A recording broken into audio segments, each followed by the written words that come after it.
Hello and welcome to the next edition of the Hack the Planet podcast, the only podcast described by Bill Pollock as, quote, not too painful to listen to.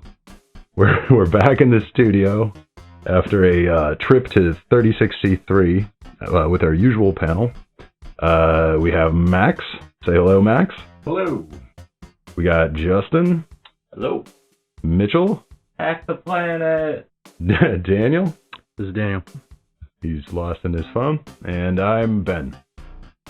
So today, we want to do a trip report from 36C3. There were a couple of talks that are worth mentioning. And we also just released, the last couple episodes were interviews we did on site with Bill Pollock. And then that was episode 3, and episode 4 had some shorter interviews with interesting people we met at the Congress. So there's some unpacking we want to do there. Then we're going to go into a brief discussion of the last couple of weeks of security news. And we'll wrap up with some useful hacker tips. So that's the plan for the day. So for starters, I wanted to talk about a couple of talks at 36C3 that you might have missed that are definitely worth checking out. So the first one, definitely the most newsworthy one, probably one of the coolest talks I've seen at a conference in years, was about the surveillance on Julian Assange when he was, in the Ecuadorian embassy in England. But what was so interesting about the talk is that somehow the fellow giving the talk, who goes by Andy, Andy at ccc.de, somehow he got his hands on a bunch of leaked video from the bugs on Assange and runs the video in the talk. And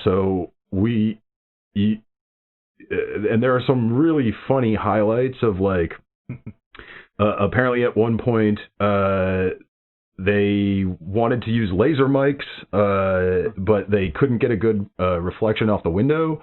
So they went to the embassy and convinced them that they needed to hang stickers on every window that said video cameras in use, because this was like a new municipal law. And the stickers had the optimal reflective surface for the laser mics. Oh my god. So that really is a cannot miss talk. So I know when these events happen, like on the streaming site, there's like a million talks that go up, but that's one you should definitely stream. One that's not available on the site anymore is the other talk I'm going to mention, and this is getting mentioned mostly because it was briefly on the site and then pulled down, and that's Moxie Marlinspike's talk. So everybody uses Signal for the most part. We like Signal. We try not to look at what it's made of too closely. It's better than text messages. It's better than everybody being able to read your stuff, even if only Moxie can read it. And that's a kind of uncomfortable, silent decision we all make about our personal threat model. It's better it's just one asshole rather than every asshole, right? That's a slight improvement. But so Moxie goes to the CCC Congress, which is a bunch of like communists and anarchists and collectivists of various sorts, and they're all anti-authoritarian.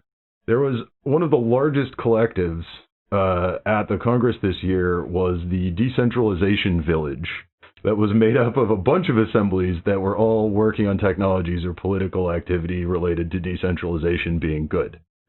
Decentralization is, I don't know if it's a core tenet of the CCC or not, but it's certainly one of their most popular ideas internally. So Moxie goes to this event in Germany and decides to give an hour-long talk about how decentralization is terrible for a bunch of very, very poorly defended reasons, and that centralization is the only real option. And he basically makes kind of an emperor king argument around like. So he's like, centralization is the only way, we can ensure that all of the clients are actually receiving updates. That was one of his core arguments, right? So he basically went to this event all about decentralization and makes an argument that centralization is the only real solution. Just give all the power to me, and I'll make sure everything's fine. Yeah, right? he's pushed back pretty actively against like the open source app market version of Signal. I forgot what the exact name was. Is it Telegram? No, it's basically Signal recompiled, but for the F-Droid open source ecosystem. Yeah, so a lot of people, I think, that use Signal and then they don't really want to know too much about it. A lot of those people saw this talk and had a very sudden adverse reaction, like, oh my god, I had no idea that he was so into centralization as a concept. A lot of people assume Signal is somehow decentralized, and it isn't at all. Not at all. So that talk was notable because, first of all, it was just bad. Like, he showed up hungover, opens with a really terrible cowboy joke that nobody got because it was Germany, and then kind of just uncomfortably transitions into it wasn't.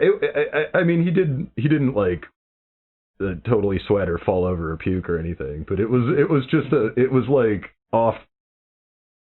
It was not received. It was not at all well received. It didn't align well with his audience. Yeah. And the whole thing with the talk, the only reason it got attention was because that it showed up on the streaming site for like an hour and then was pulled down. And everyone who hadn't watched it at that point was like, oh, wait, a talk got removed from the CCC site? That never happens, like what was in the talk. So there was a bit of a buzz about like people trying to find cache copies of the video, and now there's versions of it available online. Pretty nice, Yeah, and it turned into it actually turned into like what happened to the video itself was like a commentary on centralization versus decentralization, right? So like the stress sound effect, definitely taking it down makes it so much more interesting. Well, but it turned out that the reason they had taken it down is because he had checked the box to not have it published in the first place. He didn't want it recorded. Oh, wow. And they have an option at Congress to not have your talks recorded. And apparently he had selected don't record this talk. And it went up anyway, by accident, maybe. But some people said maybe that was a commentary on centralization not being trustworthy because the centralized repository of talks mistakenly posted it, right? This is great. And then the second part of it is like the power of decentralization because the centralized authority then decided to take it away. They couldn't anymore because now it's mirrored everywhere. Quite the meta commentary. Yeah. That's wonderful. So I don't know if I necessarily recommend watching the talk unless you are in desperate need of being disillusioned about Signal and its operating, principles. Thank you. What do you have any other recommendations besides Signal? I don't know. I use it for the network effect. Other people are on it. I mean, that's what keeps me there right now. Yeah, there's a critical mass with messengers. Like, enough people have to be on it to make it worth. And where Signal's at right now, like everyone I know at least has Signal. Mm-hmm. A couple of people have Telegram. A couple of people have some other things, but. And as far as I'm so aware, if you do validate private keys with or public keys with another person, then it is still secure despite anything that Moxie. Yeah, but nobody does that during the the application itself. Yeah, and the whole thing is like it's secure because it's secure if you assume that anytime you get one of those, your safety message or your safety number has changed with somebody messages, that you actually go and re-verify keys. Yeah. Which no one does. And there's also no real indication that a message is secured or not. Yeah. From what I understand, or from what I remember. Yeah, there's. I've seen some of the UI. They've got like the little unlock if you're like in SMS mode. But like, what is it? iPhone with the iMessage, like if you're on iMessage, you get a green text message background, and if you're not on iMessage, you get blue or something like that. I mean, blue for iMessage. It's inverted. Blue for iMessage, SMS for green. So I use Signal myself. I just don't have illusions about it being decentralized, or I just, if I'm not going to do a full review on it myself, I just assume that Moxie can probably get in the middle of those messages without me bothering to notice. This just feels like the next iteration of, like, if you truly wanted any sense of privacy, run your own mail server. If you truly wanted any sense of privacy, run your own comms. Like, that seems like a very cyclical debate that we've had many, many, many times over already. Sure. Yeah, it would be nice if there was ability to federate, though, with Signal. I've been working in this industry like 20 years, and when people say federate, I still have no idea what they're talking about.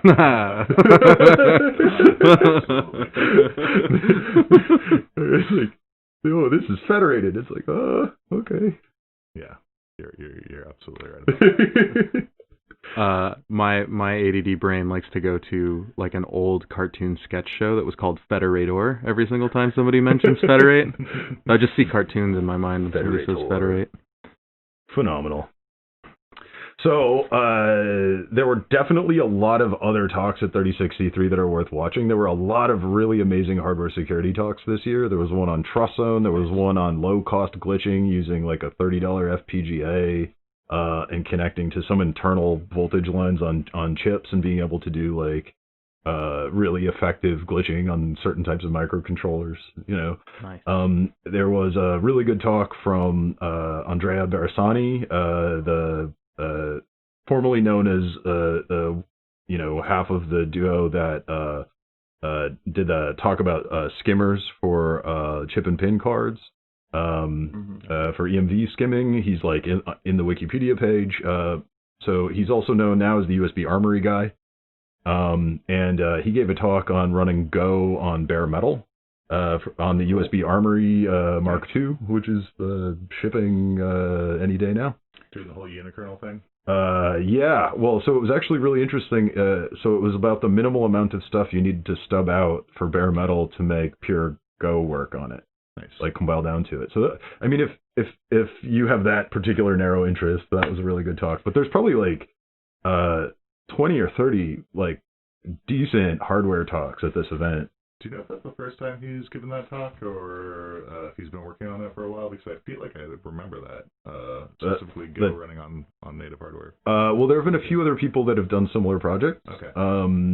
And he references them. His is a bit of a step forward because it works on the USB Armory and the Raspberry Pi. That's fair. Or they're going to make it work on the Raspberry Pi soon.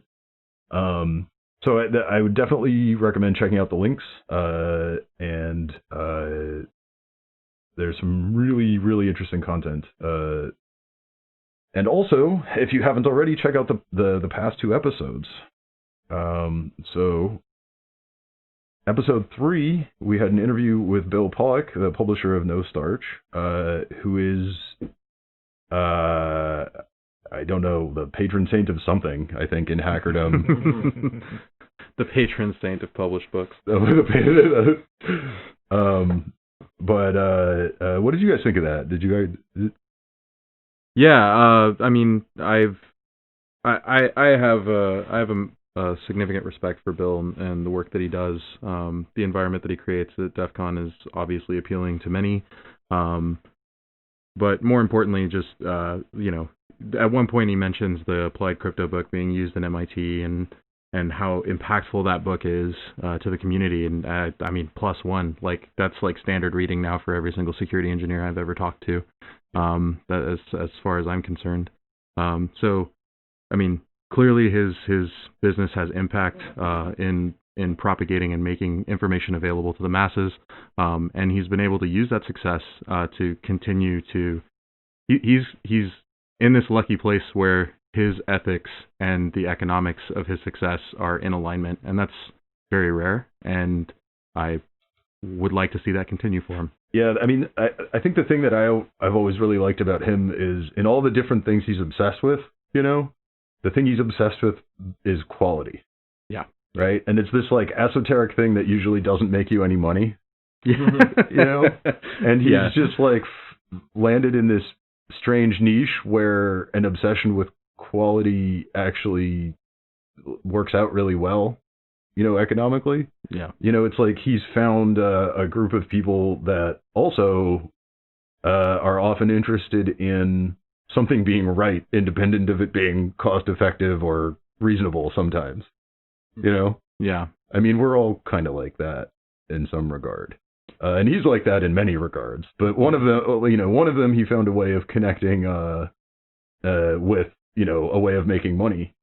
And I don't know. I just think it's like it's kind of like I am very jealous of him most of the time. You know, it's like he's just found a way of connecting his personal obsession with something that really helps a lot of people. And I don't know. I've just always thought that was really cool. Yeah. And I didn't know how to drink bourbon right before. I'll admit to that. I want to roast the patron coffee. saint of bourbon.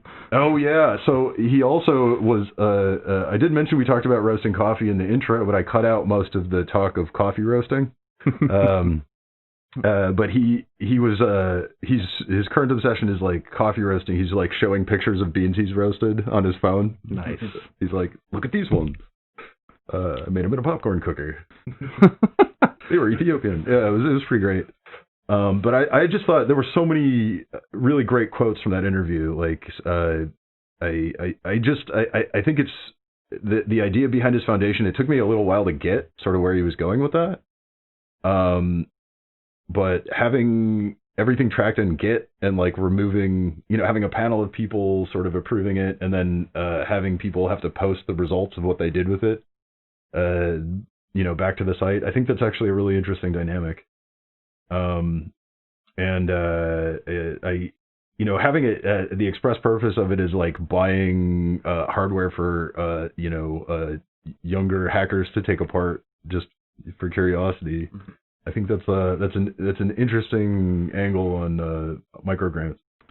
But we need to maybe we can extend it to have like the hackers version of Goodwill. We just donate whatever. Like I have tons of little targets just leaning just around my house. I'd rather send them somewhere where it's actually going to be attacked than to a Goodwill where it'll get sold for $5. I actually started running this intro to hardware hacking meetup just because I had like a giant box of targets. Exactly. And I was like, I should just let other people take these apart. Yeah. So I was like, started a meetup. Yep. But yeah, we could always use donations if you're looking to part with some stuff. Yeah, I've got some stuff. But awesome. So and then the other episode we did, episode 4, had some really interesting interviews from random people I ran into at the event. But the one that I thought was the most powerful from there was the German fellow McFly, who was talking about the difference between American and German hacker culture, and he attributed this to certain sets of like reading assignments that are assigned in high school in Germany that are different than the U.S. And the reason I thought that interview was so interesting was that in 2006, at Nauticon, that fellow McFly gave a seminal talk on the differences between German and American hacker culture that was attended by basically all of the people that then went on to sort of start the American hackerspace movement. So like that, there was a direct chain of events from people seeing that talk, hearing about the CCC for the first time, and then doing a lot of them got together and did a trip to CCC camp the next year in 2007. And that's when, like, you know, a bunch of people were on that trip, like Bree Pettis, had been working for Make Magazine up till that point, and it sort of exposed them to the CCC in a big way. And then they came back to the U.S. and were all determined to start some nationwide movement of like creating hackerspaces, right? So that was 2006, and that wave is sort of come and, broken and gone, and there's still a bunch of hackerspaces places, but all of the political elements were stripped away when it hit America, and they became makerspaces, and the makerspaces are basically like tool libraries kind of. They didn't end up being the driver of political change we were kind of hoping they would be, similar to what they are in Germany, right? Like not in the U.S. So what was so interesting about that interview with McFly was that I asked him, what have you learned since giving that talk about the difference between, American and German hacker culture? And he spent more time thinking about that issue than anyone else I know. And he spent more time kind of banging his head against that wall, trying to get the German hackers and American hackers to really go back and forth and meet each other. And, he's set up very complicated hacker travel and hacker exchange programs, for sure. So what was so interesting is he spent the most time thinking about this. He's literally had the last 14 years, to think about it. And the one thing he came up with is all Germans in high school have to read about the Holocaust a lot. And the one lesson they drive through is that, silence is, doing nothing is basically making an active decision. So choosing not to stop an injustice is the same as participating in the injustice. Inaction is consent. Inaction is consent. Yep. Yeah. And we didn't get any of that in high school here, as I recall. I mean, we read about World War II a lot, but it was mainly about how awesome we were that we won. Well, and they have debate clubs now where you can win points off of pure sophistry and like both sides thing and entirely different paradigm of discussion. So it's been debate for a long time, I'd say. But well, yeah, I don't remember getting a lot of ethics in high school at all, of any sort, to be honest. I mean, what I remember about the coverage of history was that there were all these horrible things that happened, like all the Indians got killed and slavery and then the Holocaust. But the way it was all covered was this happened, there were bad guys, but it's all better now. Yeah, they basically skipped it's over... all better now. It's all better now. Like they basically skipped over all of the Vietnam War for my class, and so they were just like gonna ignore that whole ethics issue there. Yeah, I noticed that too. I used to ask, people in my parents' generation just for grins, I'd ask them, so why were we in Vietnam again? and you can literally see the panic like cross their face for a second while they're like fighting with this cognitive dissonance of like decades of stuff they were told that made no sense. Yeah. And eventually they'll come out with like, I don't know, the domino theory. And you're like, okay. Well, literally manufactured, like what was the Bay of Tonkin thing? I'm told you can read the Pentagon Papers and it makes some kind of sense then, but I don't know. I haven't done it. It was, from what I understand, the Gulf of Tonkin incident was essentially constructed, and there's papers for that. Yeah, so I guess the inciting incident was faked. Yeah. But apparently the U.S. was like there for years before that even.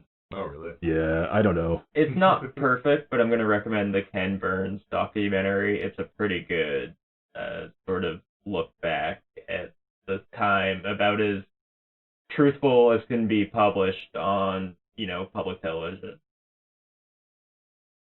Yeah, Ken Burns in general. It's good. It's good if you can't sleep. But anyway, we were talking about something before Vietnam. The what does it mean to be political, especially in the context of a hacker conference? All right. Well, I mean, I was going to take a different thread of that and how public education has such a lasting effect on the society that is built on top of it. That's right. Public education. But that was one of the common themes through all the interviews was like education, right? So that British fellow was talking about the need to basically train all of our young people on vetting sources and like which news sources to believe, like how to vet information, how to consume information in a more sophisticated way. How to possibly even determine truth from reality. So, as someone who was in school during the nascent period of the World Wide Web getting really big, I do have to say there were some great folks who worked in my personal curriculum, and seeing how it resulted in my high school friends and what they post on Facebook, it's a really tall order. Yeah. I'd say even more social media too, since I think a lot of us were at least a kid around when the World Wide Web was a thing, but like social media was much much less of a thing, I guess. I miss blink tags, man. Yeah. I mean, GeoCities. Yeah. GeoCities. Marquee. That was like so much better than Facebook. It was. So like I have a different take on the same topic though, right? Like we're talking about how do you determine truthiness in the age of impersonation, misinformation, emulation. Like the technology now is far more advanced than it was before. Even if you wanted to create a curriculum to educate people on how they would cross-source, like if all of your sources can be emulated, undermined, impacted, like the skills we think we have now may not be applicable to the environment in which you have to determine truthiness in 5 years, 10 years, right? Like, these are hard problems. These are actually really, really hard problems. And it doesn't just come from a like, well, we need to get people to start thinking about this. The tools, the technology, the techniques already exist, right? Like, the forging information that guides people to a particular decision has been weaponized. Yeah. It's been researched for decades. Absolutely. It's been, perfected in the form of advertising for commercial products. And then anytime any serious political thing goes down, it just goes right into propaganda. Like the exact same people, the same development tools, the same, distribution, marketing, advertising pipelines. And it is an unsolved problem, like how to train somebody to resist that. I agree, for sure. One of my favorite little aspects about propaganda, it was coined by Freud in his book Propaganda, which actually invented modern advertising.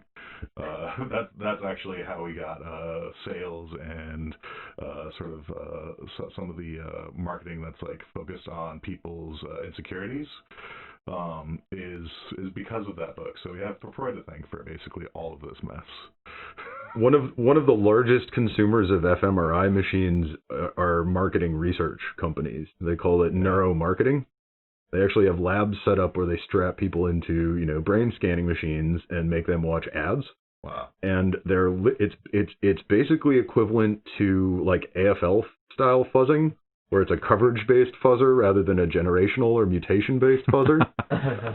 So the older generations of fuzzers, the generational mutational ones, like, for example, Peach, they don't have any insight. They're fuzzing a black box. So they're generating content based on mutations of existing content or just based on like a grammar of the protocol they're fuzzing. And spraying it and sending it into the black box, and then somehow looking at the black box from the outside to see if it crashes or not, right? And looking at various cues. So the coverage-based fuzzers, the new ones, basically instrument the binary, or they run it in an emulation framework such that they know where the branches are, and they can do a little bit of solving to make sure that they trigger every branch by manipulating the input. So you don't necessarily need to start with a giant corpus. You basically have the ability to see the memory of the thing you're fuzzing as you go, and therefore you can guarantee that you get maximized coverage. So they're called coverage-based fuzzers. And the best example of that is American Fuzzy Lap, or AFL. And if anyone's used AFL versus the older generational mutational fuzzers, you know that it's like a knife through butter. It's so much more effective than just randomly spraying input at something and seeing if it falls over. But also, when you do it with a human brain, you can also see which part of the brain lights up. Yep. You know, and I sort of want to make a fMRI machine that has like sort of a feedback loop with a neural network that's just specifically targeting like certain sections of the brain. Yeah, that's exactly what they're doing. Yeah. And the terrifying thing about that is the input strings, like similar to a coverage-based fuzzer, it might generate a PDF file that, you know, crashes your PDF parser, but if you look at it as a human, it looks like just undecipherable garbage. Like it's not a valid anything, right? So you see the same thing happening in ads and like generated content, where it like so little sense. It makes no sense at all, but yet if you play it into a human brain, it gets an effect, right? Because like literally they're just bypassing your conscious mind, you know, so to speak, entirely, and they're just going for side effects. They're like weaponizing, you know, side effects of consciousness. Very targeted. Yeah, and it can be very targeted, but they're literally, you know, it's like coverage-based fuzzing of human brains. That's terrifying. Yeah. That's fine. It'll be fine. The global warming will kill us first. That's true. That's true. Yeah. I was gonna say, I was like, it's a bit much to blame Freud for the fact that psychology is the way it is, and that, you know, the human mind works the way it is. Oh no, he just documented the observation, which was then weaponized by individuals who may not have had the sense or the time to document it in the first place. He wrote the first book weaponizing that in particular. That's like there were examples. There was usage of propaganda before Freud that also inspired a lot of modern advertising tactics. I mean, yeah, that's fair. I mean, but not much before Freud. Yeah. That's. I mean, when I get very drunk, I make an argument that Plato invented advertising. But that's too far to go for this podcast. Plato invented art. No, just the constant use of the straw man argument while pretending that logical fallacies are something he doesn't do. Yeah, that's fair. One item that I kind of want to leave as a closing comment on the topic of all of these, you know, emergent problems, symptoms, byproducts of us getting just smart enough to shoot ourselves in the foot. You can spend a lot of energy focusing on how to fix the symptom in a vacuum by itself.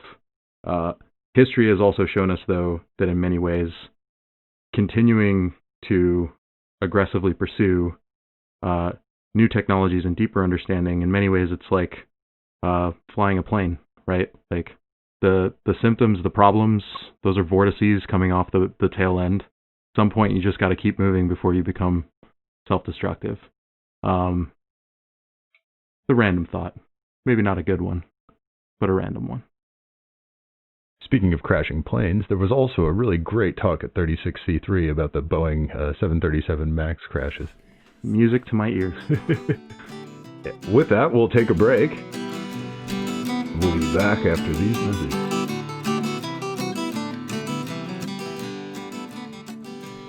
While we're taking a quick break, I have to plug some Cymbal Crash stuff. Every fourth Friday of the month at 7 p.m. at the Prelude Institute on 4th Avenue in downtown Seattle, Cymbal Crash runs a free, open-to-the-public hardware hacking training workshop. That's the fourth Friday of the month at 7 p.m. The details are on Meetup. Search for Cymbal Crash.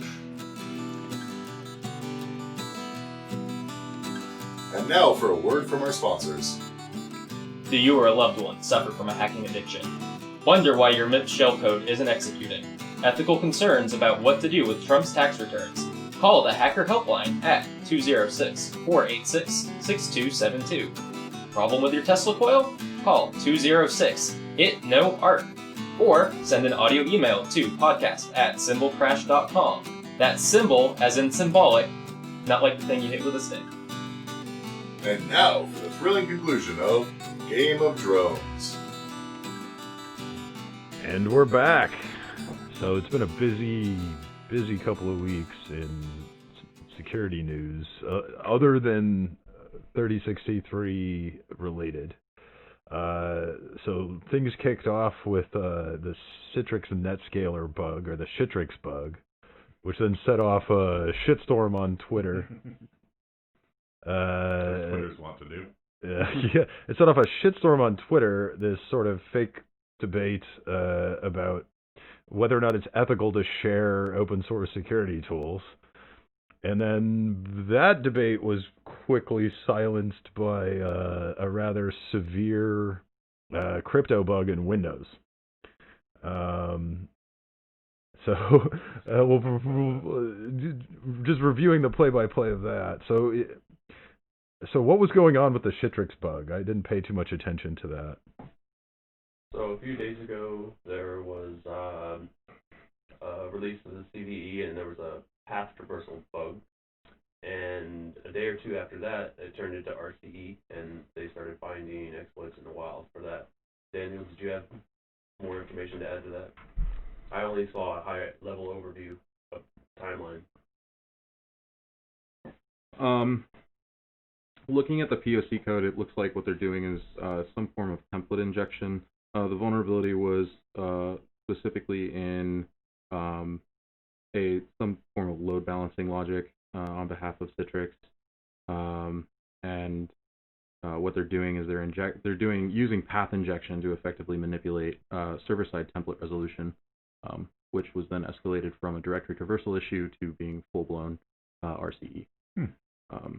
Yeah, I took a look at a proof of concept, and it basically calls a Perl script that, or .pl, I assumed it was Perl, it might be something else, but there's some URL parameters that look like they get injected into a template that gets eventually shelled out, and you can call I believe it's the PHP exec function, not entirely sure, but eventually you get there's multiple files that allow you to do the same technique in a vulnerable instantiation.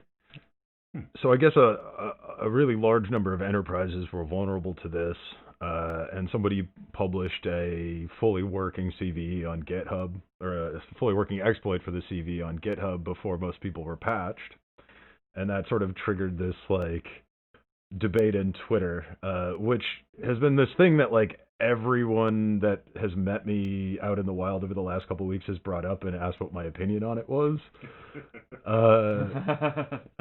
I don't know if they're trolling or what, but this is the kind of Twitter-centric navel-gazing I try and avoid. Fundamentally, someone was they're trying to make the case that sharing, exploit code publicly is unethical somehow, and should be restricted, or restricted to some guild or some list of approved people, that can share this stuff safely. A cabal, right? So one way, the nice way of addressing this argument is to talk about the benefits of sharing open source security tools, which is that you cannot possibly know all of the attacks ahead of time. More minds is better than one. And, this is a really big thing we're all chipping away at. If people, in their narrow area of focus come up with an exploit, they can share the exploit. The defenders who are working on detections and preventions then have the one thing that every developer needs to fix a bug, which is a reproduction. They have a way of reproducing it so they can write a detection or, fix the bug. And that doesn't always work out perfectly, because a lot of times they end up writing detections that only work for the public exploit. And if you change the code a little bit, it won't trigger the detection anymore. That said, people writing stupid detections will still be able to catch people that are just using the exploit blindly without knowing how the code works, right? So there's still a benefit there. Now, the more negative way of attacking the argument is that you can't possibly prevent anybody from sharing anything on the internet. That's not a power that's available to anyone. So especially not Barbra Streisand. Yeah, not Barbra Streisand, and not, silly blue hats that can't code and somehow think they can stop the bad attackers from knowing how to do an attack because of a fundamental misunderstanding about how the internet works. If the ivory tower doesn't give the bad packet, then the bad packet won't get propagated. Yeah. Do we know the play-by-play on that one? Like, is that so? If like the directory traversal proof of concept was shared and then that became an RCE because somebody realized that, oh, hey, this path traversal could actually be used for significantly more, and this was an incorrectly rated CVE, that could mean the difference between enterprises actually determining whether or not this is a patch that they should implement. Yeah, absolutely. And then that goes into an entire rabbit hole about how well each enterprise ends up implementing their blue team operations and whether or not decisions are immortal or point in time. Do they revisit? Like, do they have another event that they operate on when the CVE gets edited or updated? Right? Like, yeah, there's minutia and rabbit holes infinite down that. And there's also, the second main way of attacking the argument is that you cannot possibly have a guild or cabal. Like, there's no way to set that up. There's no way. And the fundamental problem is there are guilds and cabals that are set. There are people that get pre-release, essentially early patches to the Linux kernel, for example. Like embargoed bugs. Yeah, sure. That's what I'm talking about. There are protected pathways for distributing fixes amongst companies and government entities where they get early warning that a patch is coming. Yeah, I'm sure the governments have never abused that. Well, yeah, totally. Well, I think that comes up with the ECC bug, possibly. But you can't have a cabal of attackers because that's not how hackers work. No. And the fundamental problem there is anybody can come up with an attack and anyone can publish it on GitHub or any number of other sites. And it's totally asymmetric. It could be like some 14-year-old in Egypt, who's not plugged into any particular group. Mm-hmm. There's no way of putting everybody in the planet in some cabal. Like, simply, like, how would you decide who was a real hacker or not? Right? Like, everybody has this idea, like, you don't hack like I hack, so you're not a real hacker. Right? So this, like, use of the no true Scotsman fallacy, I think, would prevent any group from really containing everybody who could possibly come up with an exploit. Yeah. And I don't agree with this assessment, but I think the perspective that some who voiced the need to have some kind of cabal or regulating body might be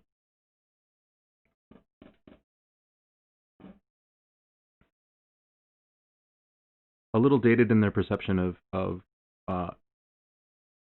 the economics around development and weaponization of exploits, and that they're trying to find, if I'm applying more intellect to their argument than may be present, that there's some, marginal gains that can be made by just making it more difficult or more costly to produce, functional proof of concepts. But I think that I don't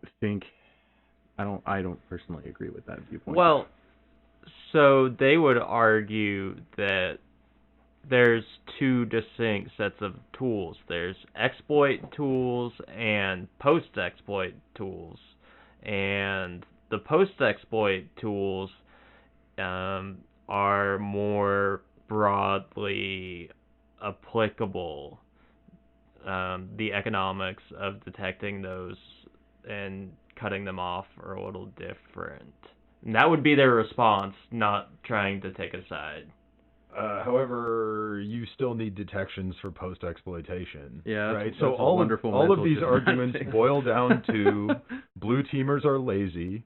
They don't want to do the basic minimum of their job, and they think it's easier to complain on Twitter about the upstream source of what they perceive their problems are because they think they can affect that somehow by complaining on Twitter. And there's so much wrong with that. And yeah, posting exploits for like +1 day vulnerabilities too. Like these are not even like these are known vulnerabilities with patches even. And the problem that they're saying is that there was not enough time to patch everything. It's like, well, there never is. Shit is way too complicated. Like, I actually have a lot of sympathy for frustrated blue teamers because I don't think it's possible right now. Yeah, like, and I don't have sympathy for sysadmins that don't actually have good patching schedules because they are too lazy. Do you have sympathy for organizations that, for reasons of economics, do not find it feasible to implement a blue team at the scale you'd hope they would? Like a school district, for example. Well, boy. So having done some IT for school, so back in high school, the principal like struck a strange deal with me to get me to like be the IT guy for their computer networks because they had no budget for it, right? So I mean, they're trying to do the best they can with incredibly limited resources, and you know they don't necessarily have a lot of specialized training. They can't necessarily hire specialized network admins, and they're often behind on patch schedule, which is why schools and similar things like hospitals, municipal government buildings are still being affected by ransomware, like still using Eternal Blue. Yeah. They're sort of the last gasp of that generation of stuff because they're the only places that haven't patched yet.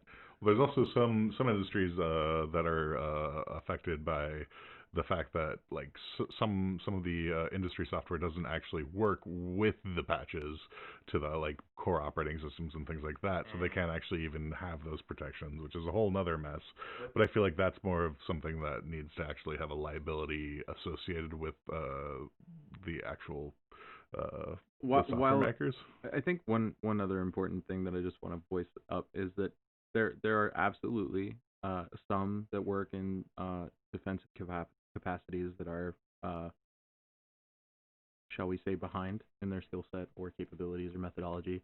There are some that are awesome too. There are some that I've worked awesome with for sure. There are some that are operating, like there are many, I would say, that are likely operating with a very suboptimal set of constraints, and that oftentimes it is decisions made by completely different parties in constraining what tools, what resources they have available to them to build their blue team operations that puts them in this situation.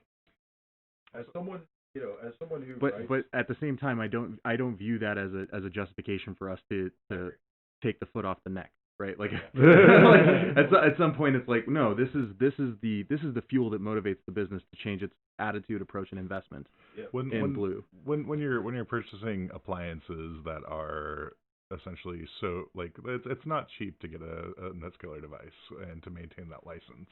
Once you're at the level where you are paying for that support costs too, you essentially need to actually have the rest of the overhead calculated in there. Otherwise, you're just IT departments being mismanaged. It's not like hospitals aren't raking in money hand over fist. Like, well, it depends on the hospital. Economics, mileage may vary. Yeah. Well, regions being serviced. Right? Yeah, municipal schools definitely aren't. Municipal schools definitely aren't. But at the same time, like the management overhead for the couple of licenses that they're putting on there, like that's just, you will need to update this. Look, I mean, I think the fundamental like larger picture problem is that everyone is setting up tech stacks using a really large number of components, and all of the individual components, if you dig into what the quality control processes are around that component, how much testing was done, how much security testing was done, if there was ever like any sort of threat modeling or any sort of security review, or if anyone's ever looked at it at all. When you're dealing with like 300 components, maybe a couple of them have been pretty well reviewed, but you don't necessarily have any you don't have any visibility into any of that. Yeah. Unless you do a lot of research, and for closed source projects, you may not even have access to their bug database or like what specifically changed in the changelog. And you definitely don't know what sort of review has been done on it. Like the best hint you get is maybe someone will be like, oh, we ran Coverity on it because they gave us a free license. And that tells you very little. Yeah, but even getting that from from a vendor is not impossible. I think just everybody's generally slack approach towards this means that everyone is building a house of cards out of individual cards that you can't trust to even stand up like a card should stand Some up. soggy cards. Yeah, soggy cards. But again, I think it's important to clarify that the people building the house of cards aren't necessarily the blue team. People building the house of cards at times are, the businesses, the engineering teams, the salespeople. The sales.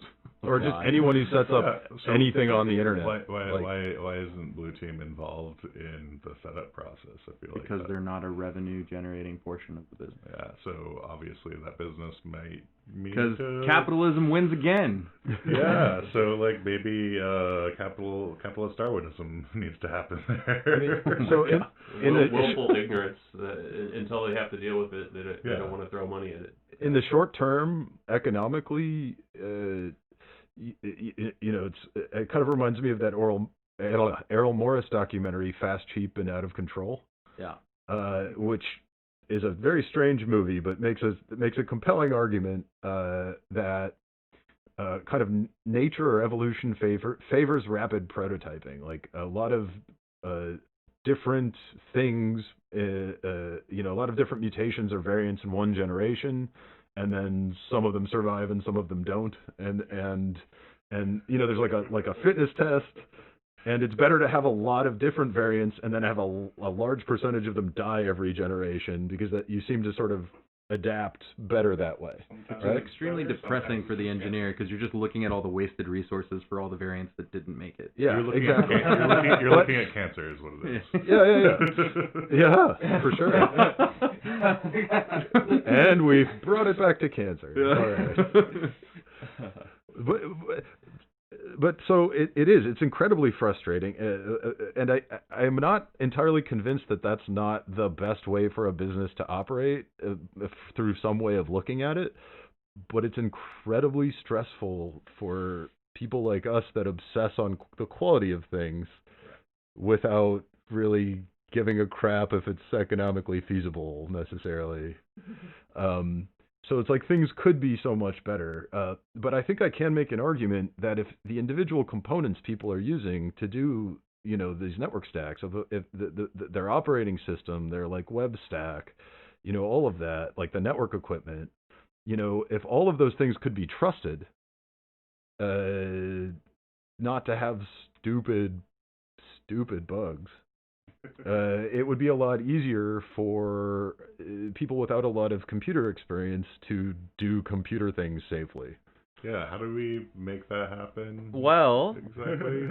I do know that Google Apps for Schools and Chromebooks in combination are pretty secure, even against a 16-year-old with a chipsec ISO burned testing their own hardware. Yeah.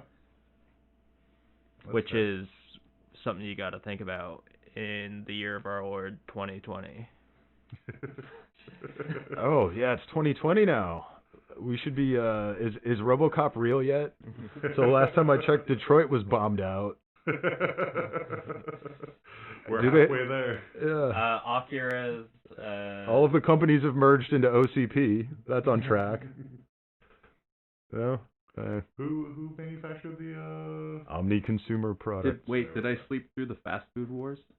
Oh, the fast food wars. But weren't they like envisioning some future drug? Demolition Man. Oh yeah, with the seagulls. Weren't they were envisioning some future they're all drug? I'm pretty sure owned by like Unilever at this point too. I'm pretty sure if someone had some really nice video editing skills, you could probably take a full series of the like futurism 80s action films and just turn it into one large movie. Snake Plissken, Sylvester Terminator. Stallone. Yeah. I mean, that's basically what Sylvester Stallone's movie was trying to be, except everyone was so much older. Well, so just to bring things back on track, so the open source security tool debate was a waste of time, and let's never talk about this again. And fortunately, the many voices of dissent on Twitter were silenced by the NSA releasing a rather devastating bug about elliptic curve crypto in Windows. So you want to take over? Sure. So we have a case of a chain of fools, which was one of the really dumb names given to this bug. There were a bunch of other ones. We never really settled on one. NSA is not really big on branding there. Yeah. Can we also just keep the trend of killing bug branding? Like, that'd be great. If they could all just fail, if like the custom branded names just go away. The problem is, as much as people hate bug logos and bug names, no one can remember CVE numbers. Yeah. So the last CVE number that everyone memorized, it's like when you got a cell phone and you forgot everyone's phone number. Right? The last CVE number that anyone could memorize was CVE 06067. Because that's like that Metasploit default plugin. Yeah. And then I was like, and how many, and so we mentioned this before, there's like 180,000 CVEs that get like entered into the system but never fully processed every year. Yeah. Right? Mm. So, the average human can remember like 7 things. I need to remember to pour one out for my unborn CVEs every year now. What would you pour out? I don't even know. Mate? Happiness. Oh, yeah, so back to the cert validation bug. Basically, the Microsoft Certificate Authority Store, which basically says, here are the public keys that we trust to be able to sign things that we're going to use in a decision that's probably security related. And that's lots of things. That's TLS, that's authentic code, binary signing. And those are the 2 big ones. But, anything that really touches this low-level crypt32.dll was impacted.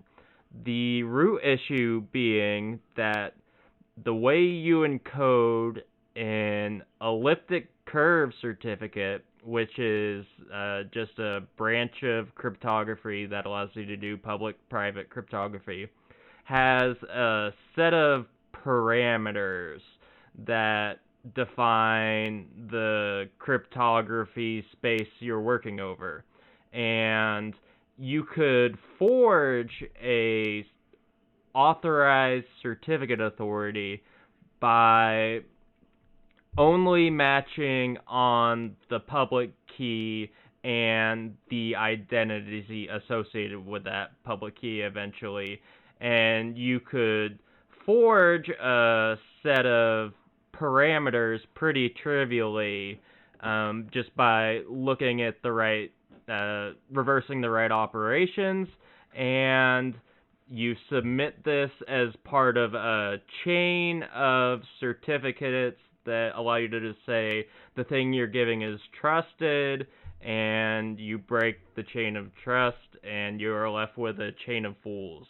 And that's the long and the short. So the bug was that for elliptic curve cert validation in Windows, the client-side chain validation did not verify the curve parameters. So if you can just pick any curve you want, it's apparently fairly easy to make the same like key for a different curve. Like it's not a difficult problem. It's pretty trivial. It's related to one of my other favorite elliptic curve vulnerabilities, which is point validation on an elliptic curve during ECDH negotiation, which actually allows you to steal the private key of the remote party. And so basically what it boils down to is because the client who's like sending this point on the curve is basically all they're sending is the point itself. That point is inherently tied up with the universe, the world of the elliptic curve that it was sent on. So they basically send that onwards to the to the remote party and essentially substitute. I reject your reality and substitute my own, and essentially you can use that to with in combination with the Chinese remainder algorithm. It gets more complicated. I'm not going to go into that, but in order to get that key, but both of these are sort of like rejecting the server's idea or the verifier's idea of reality. Yeah. Well, so fundamentally what this would let you do is you could man in the middle like a TLS connection that was using ECC, and you can generate a CA and then the certs below it that will pass chain validation in Windows even though it's not the CA. Now, a lot of people said that they were interested in this, and I believe this was patched last Tuesday, so this is no longer an issue. The Tuesday before recording. And as long as you keep up to date with your patches. Yeah, exactly. The patch has been released. The patch has been released. Sorry, but you won't know if your machine's affected or not unless you run the CVE on GitHub. So, well, and then there's another, so, but the other thing is, I don't think this would affect Windows Update or anything because those still require an RSA signature. So a lot of stuff in Windows is still RSA only, and that's the one saving grace of this. So if everything had switched to ECC, like MSA login, Windows Update, binary signing, this would have been even worse, for sure. Now, I feel like this kills the OST debate pretty effectively. And there's some weird shadows of Eternal Blue in this, too. So in the case of Eternal Blue, it looked like the NSA had bought a bug from somewhere and then just weaponized it using kind of crappy code. Now that we saw the code, it was like, oh, you could have used a formatter. It's not really commented very well. Like, it's just like, it looks a little hacky, right? Yeah. So I feel like, I don't know, maybe they bought that bug. But this bug, this is like a crypto. There's entrance everywhere. There's a crypto implementation bug, but I feel like the NSA might be kind of back to their, traditional function of evaluating crypto implementations and trying to break codes. That's like what they were doing before the whole wiretap thing. And I don't have any inside knowledge, but I suspect they got into wiretapping because they stopped being able to break codes quite as well. Right? So it's like what they needed to do is they needed to like get into the network infrastructure to give themselves a little bit of a head up so they could like get in the middle of TLS connections and stuff like that. So I think this is like back to their kind of, core principles or core, and I feel like maybe that, I don't know, for this one, it's like, I'm not sure they bought a bug. I feel like someone might have just reviewed, the crypto implementation and been like, well, this is obviously wrong. Yeah. The elliptic curve point validation for ECDH was only released a few years ago. I want to say 2013 maybe. So if it could have easily been that long since they reviewed the implementation for Crypt32. But the other funny thing about the timing here is that people are having this like big, fake debate about, whether or not we should be sharing, attack technology at all, ethically. And then the NSA is like, just so you know, guys, like, they were big enough to share something, and then you look at that, and it's like, that's, maybe it's not totally usable for everything this year, but everyone is moving off RSA to ECC for performance reasons across the board. In a couple of years, that would have been a, run anything anywhere on any Windows box, without a doubt. That's one of those things that And the NSA gave it up. They shared it right openly.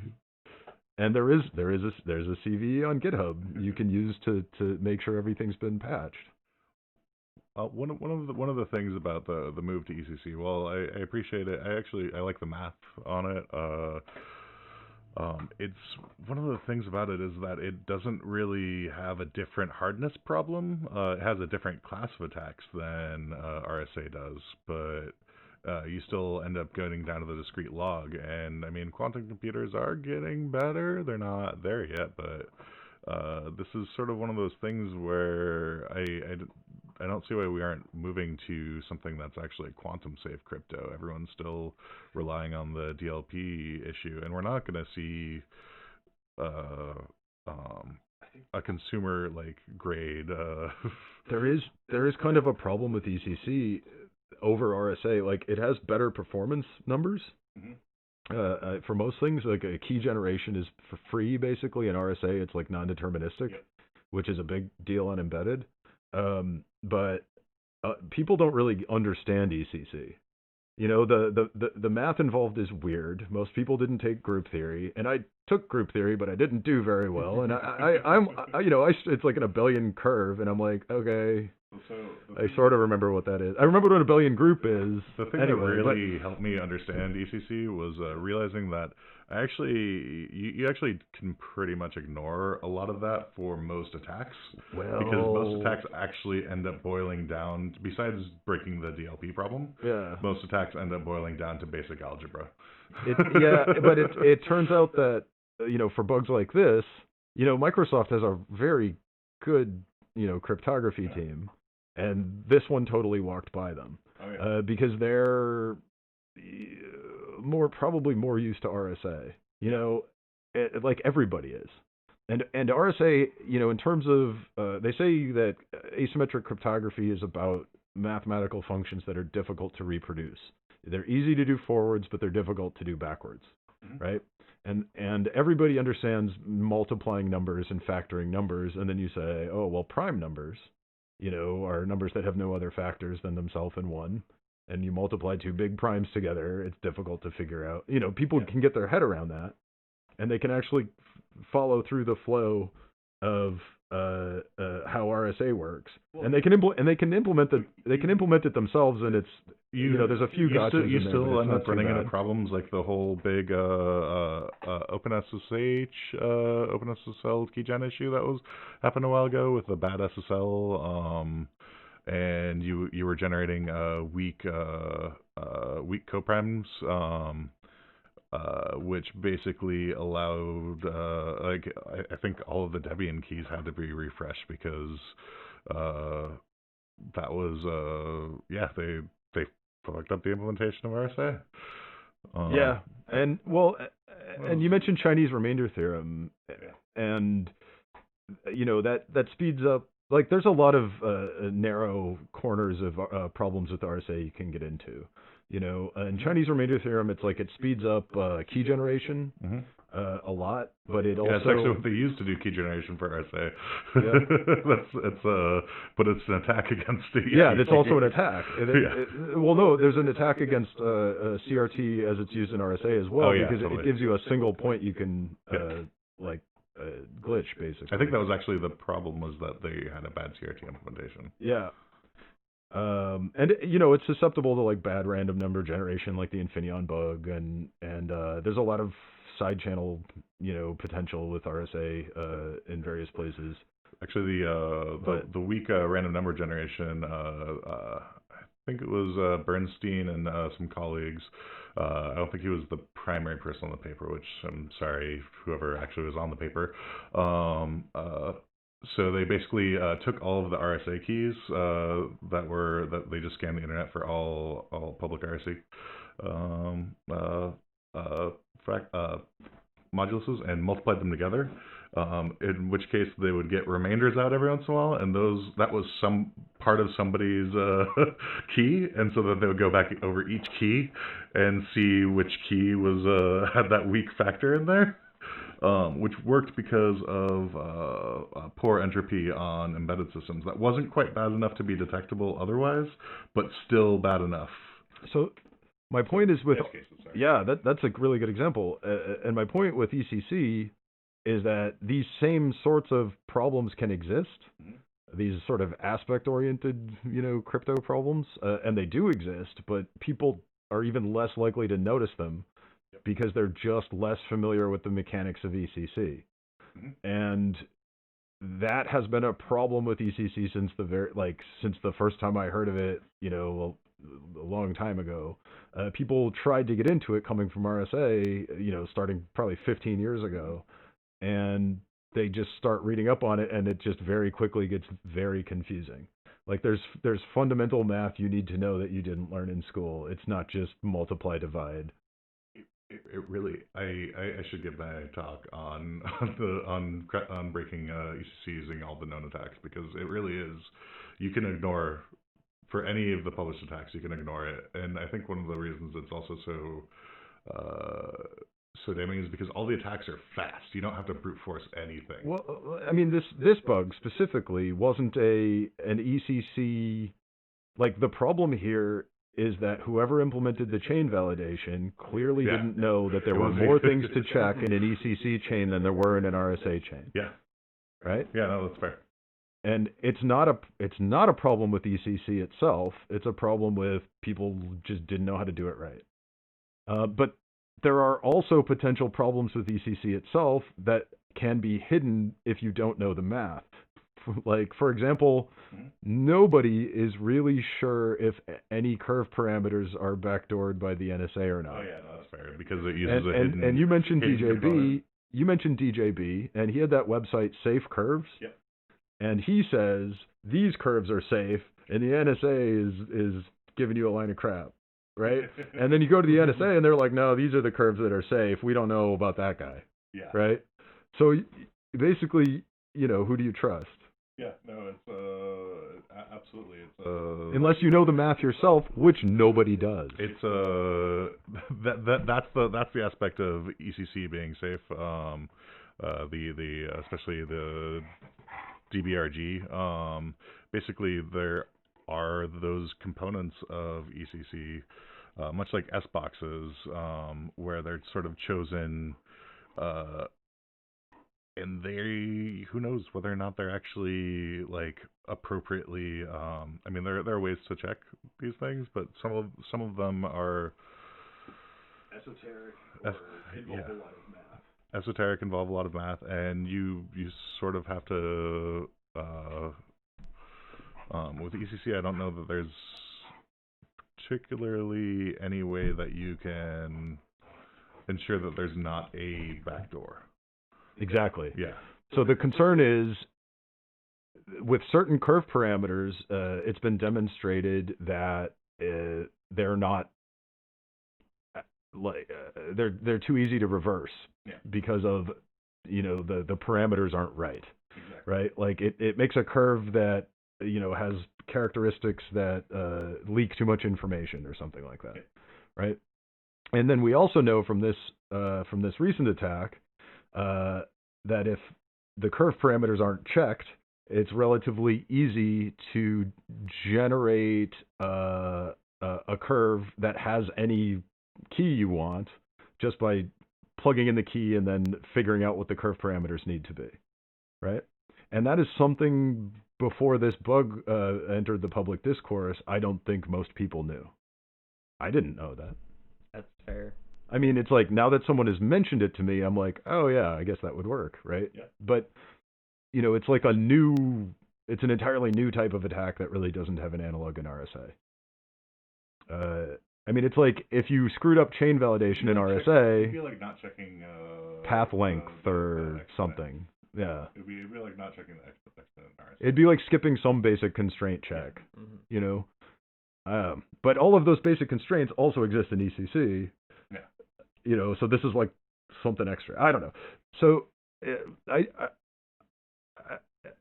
I don't know if there is a simpler, you know, form of crypto that people could understand and implement themselves that would work on embedded, you know, better than ECC. Like, I don't know if that's even possible. But it feels weird having the whole world migrating to this thing that nobody really gets, and we're still finding basic, you know, implementation, like new categories of implementation bugs in. Yeah, I think it is. It's definitely related to the point validation, but I haven't seen that in relation to ECDSA previously. But it is a logical extension of it. Yeah, but my content, like my thing is just why aren't we moving towards quantum safe crypto? I know Google had an initiative where they actually started that, and I think Chrome supports that one, connecting to Google's website. We're a long ways away from quantum computers. We have like Until we're there. Yeah, but I actually ran into someone working on solid state physics for quantum computers, working on a qubit at Congress, and he was telling me we're like 50 years out. But I mean, I have a little bit of a problem with quantum computers also. It seems like you spend almost as much time preparing the data to feed into the quantum computer, right? As you would just solving it the other way in brute force. Like, I think there's a lot of missing technology there. Something that would be akin to like operator pipelining for Intel. You know, and that took like 20 years to come up with, and then it's full of side channels. Yeah, I don't know much about the mechanics, but I know that there are. I mean, the pre-existing algorithms exist, but I don't know the mechanics of loading. I feel like quantum computers are like this decade's singularity. You know, it's something people like to spend a lot of time talking about. Talk about 2020. Yeah. Oh, I don't know, whatever decade it is now. If you say it's 2020, yeah. No, but you know, like 10 years ago, everyone was like, "Oh, the singularity is coming." Oh yeah, in 2020, right? Yeah. It's supposed to be now is the singularity, right? So we can't tell the difference between deepfakes and reality. I guess that was part of it. But weren't we supposed to be getting like AI to save us from ourselves? AI is currently putting us into a feedback loop with our own toxic animal-based animal needs with advertising and propaganda, like we talked about earlier. So it kind of went totally the other way. Yeah, I mean, technology never does what we expect. What's the opposite of a singularity? reality. Just regular reality. So a singularity is a. Did you say heat dissipation of the universe? I said the heat death of the universe. Heat death of the infinite cloud of 2 degrees Kelvin. So on that bright note, It's been a really bright session. Oh, very All uplifting. Very positive topics. well, let's wrap up with useful hacker tips. So my tip for today has come up in some hacking projects, but I actually came across this entirely by accident while having a argument with a former Russian roommate of mine about which country had more serial killers, Russia or the United States. And I was basing my argument on the Wikipedia page listing, you know, serial killers. And I was saying, it was like, well, according to this Wikipedia page, you know, there was like 100 serial killers in the United States and almost none in any other country. And my friend pointed out quite correctly that I should be looking at the Russian Wikipedia page and not the English one. And then we looked at the Russian Wikipedia page, and it was just full of horrors, really. But there's all kinds of, you know, Russian serial killers on the Russian page that weren't on the English page. And this actually holds up for almost everything. Different lenses that having a native language has, sort of. Well, also, and Wikipedia doesn't like move content from one language to another automatically.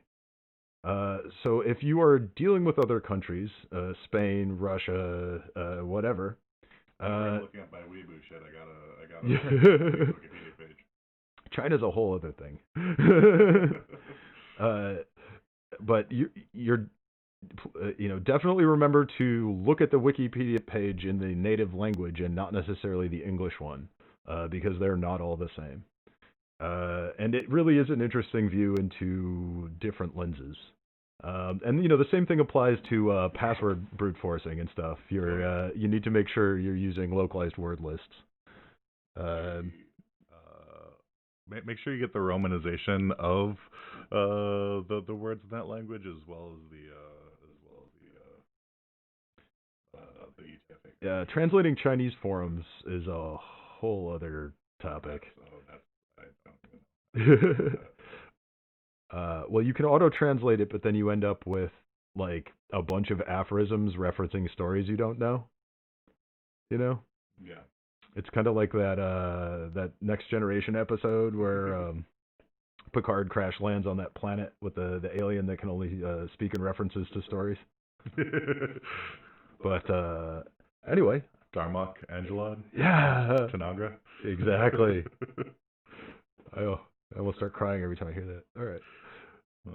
Who wants to go next? So I got. Go ahead, Max. I've got a really simple one. So there's lots of Java decompilers out there. I had to use one recently.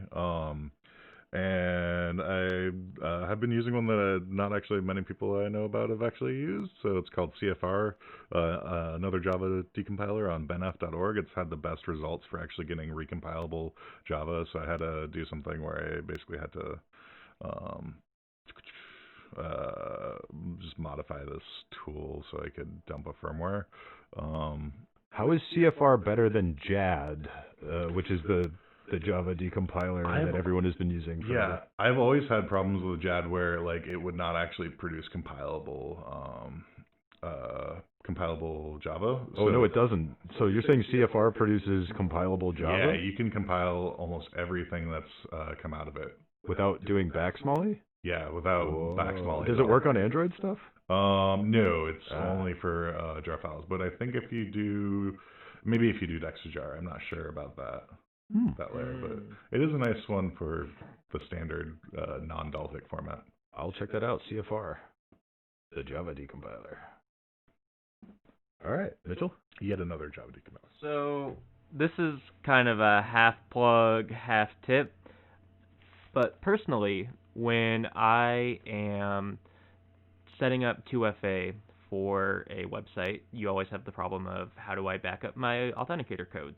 One solution to that is use a service like Authy, which you sync your root authenticator codes to a cloud service, and if you lose your device, for example, you just re-log in and you get your codes back. And that's an attractive solution for a lot of people for managing backups outside of physical printed backup codes. But one solution that I found recently that I've been really enjoying is in the new NFC-enabled version of YubiKeys, you can actually store your authenticator secrets on the key, and then every time you want to generate your key, you can tap it on your NFC area after you've turned on NFC on your phone, and you have your keys decoupled from your device, which you might be at a higher risk of losing your device versus your house keys, for example. Maybe that calculus works out different for different people.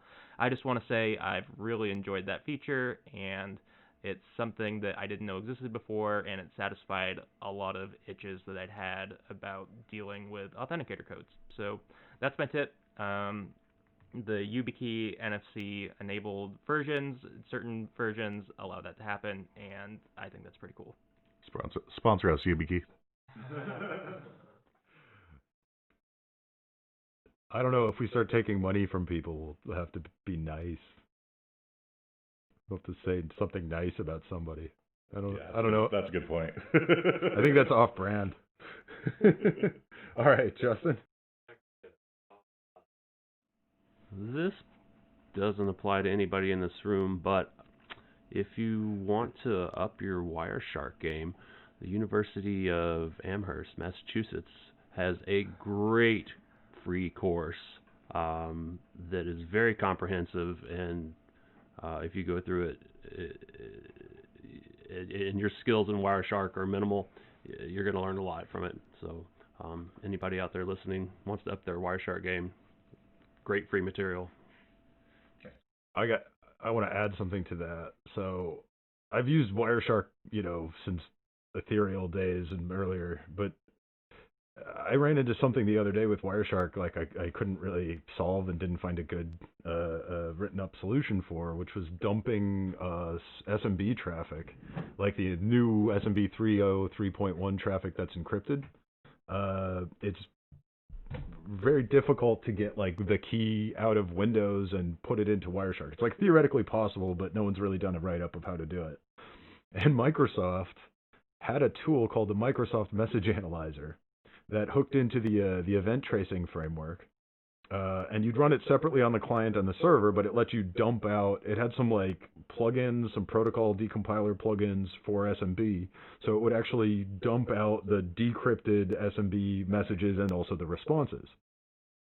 And I've been using this to do some things, to see how various things are using SMB to talk to Windows for reasons. And something that's like post decompilation, or is it? Can you feed it any arbitrary network stream, sort of? It works on the event message bus on the client and server. It doesn't work on the network traffic at all. Okay. But Microsoft pulled it from their website back in December, a few weeks ago. They literally, it's not like RegClean, where they put up a note for 15 years like, please don't use this, but actually you can still download it. It's literally gone from the internet. And I thought that was pretty odd. It was the only way of dumping encrypted SMB 3.1 traffic, at least the only documented method. So my second hacker tip for this episode is get a time machine, go back to December, and download the Microsoft Message Analyzer. It might be hosted same place that talk at 36C3. Well, unfortunately, since that's licensed software, people will have a little bit more time linking to it safely. But Archive.org will store anything until the copyright expires, by the way. Archive.org does not always store binaries, and I learned this the hard way because of manbeef.com. That is not porn. Can we just appreciate it? Manbeef.com was a hoax website from like 15 years ago that some 14-year-old kid in South Carolina made. That it was a clone of the Omaha Steaks website. I think it was some kind of like meat is murder was his point or whatever, but it was a clone of the Omaha Steaks website, except all of the all of the cows were replaced with people. So and they had this whole website about how they like had people signed some form, and then they could harvest meat from their corpses and sell it as like steaks or whatever. And the Omaha Steaks had a website had this thing where you like hover over parts of the cow, and it would say what that cut was called and stuff. So they had that for a human. But the problem was it was implemented in like old school Flash, so it was all SWF files. So Archive mirrored this piece of comedy gold, but just the HTML. Gotcha. So all of the really funny bits aren't in Archive, and I worry the same would be true of the Microsoft Message Analyzer. Yeah. But yeah, if you have gotten a time machine, also check out Manbeef. That was a classic. All right, our final useful tip from Daniel. My hacker tip is for any of the individuals who maybe have found themselves already consuming most of the published works out there. Back around 2012 or so, total amount of effort going into publishing books kind of slowed down. People started adopting Twitter and blogs and Medium.com and other forms of methods to produce content for quick consumption. But one of the sources that I very much enjoy is a way of just kind of seeing what people are up to, arxiv.org, to be able to review a lot of the academic publications in a number of fields. I find very useful to just get an idea of what types of problems are people thinking about, long enough to be able to formally write up, a paper on the topic and publish. there is a grain of salt. Not every single paper that's published is gold, and I don't mean that as an insult to the academics, but there are some ideas that are well trodden and don't need another paper written about. But every once in a while, there's some elements that are useful and get me to think about problems in a different way. So I highly recommend that for any security engineer who wants to expose themselves to other approaches to systems. Their name, by the way, I believe is Archive. It's a pun with the Greek letter chi. So it's like archive, but chi. I will accept your this? enunciation. arxiv.org. Oh yeah, I've been on that site. So the X is in reference to Greek, so some people pronounce that Chi, so it would be archive. Chi, not chai. Okay. Mm-hmm. I knew it was Greek. Yeah, I've heard it was Greek reference, but I don't know how to speak Greek. Neither do I. That's why I enunciate it phonetically. So our new tea shop will be Archive. And not the chive. All right. Well, thanks for joining us for another panel episode of the Hack the Planet podcast. We have more interview episodes planned for the future, so stay tuned for that. We'll definitely be doing some more on-location stuff at hacker events. So that's it for this episode of Hack the Planet, and remember, hacking is not just a crime, it's also a survival trait. All right.